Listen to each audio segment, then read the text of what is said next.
Hi guys, সবাইকে welcome জানিয়ে শুরু করছি কুক উইথ প্লাবনীর নিউ এপিসোড। চৈত্র মাস ও সজনে ডাঁটা এই দুইটা জিনিসের দারুণ কম্বিনেশন। আজকের রেসিপিতে থাকছে হেলদি চৈত্র সংক্রান্তি স্পেশাল ইলিশ মাছ দিয়ে সজনে ডাঁটার ঝোল। এখানে আমি নিয়েছি 6 পিস ইলিশ মাছ, কিছু সজনে ডাঁটা ও কিছু আলুর লম্বা করে টুকরো করে কাটা। আর লাগছে 3 টেবিল চামচ পেঁয়াজ বাটা, 1 চা চামচ হলুদ গুঁড়া, 1.5 চা চামচ মরিচ গুঁড়া, 1 চা চামচ জিরা গুঁড়া। প্যানে দিয়ে দিয়েছি 1/3 কাপ তেল, একে একে দিয়ে দিলাম গুঁড়া মশলা ও বাটা মশলা। এবার মশলাটাকে তেলের সাথে ভেজে নিলাম। পরিমাণ মতো লবণ দিয়ে নেড়েচেড়ে মিশিয়ে নিলাম।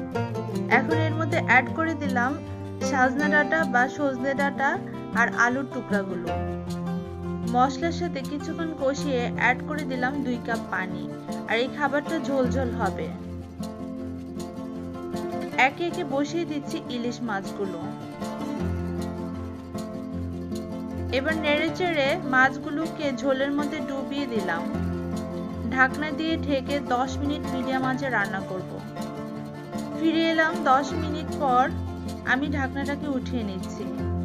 এখন এর মধ্যে অ্যাড করে দেব কিছু কোচানো পেঁয়াজ ও চেরা কাঁচামরিচ। আর এই পেঁয়াজ কাঁচামরিচটা শেষে দিলে দারুণ একটা ফ্লেভার পাওয়া যায়। আপনারা চাইলে রান্নার শুরুতে তেলের মধ্যে পেঁয়াজগুলো দিয়ে ভেজে নিতে পারেন। আবারও ঢাকনা দিয়ে ঢেকে 5 মিনিট রান্না করে নেব। ফিরে এলাম 5 মিনিট পর, ঢাকনাটাকে উঠিয়ে নিয়েছি। সেই সাথে আমার রান্নাও কমপ্লিট। এবার আমি এটাকে একটা সার্ভিং ডিশে সার্ভ করে নেব। তো গাইস, তৈরি হয়ে গেল হেলদি রেসিপি সজনে ডাঁটা দিয়ে ইলিশ মাছের ঝোল। আমি প্রথমবার এটা রান্না করেছি, খেতে অনেক ভালো লেগেছে। আপনারাও আমার রেসিপি দেখে এটা বাসায় ট্রাই করবেন, অনেক ভালো লাগবে। আর সবাই ভালো থাকবেন, সুস্থ থাকবেন। Bye bye.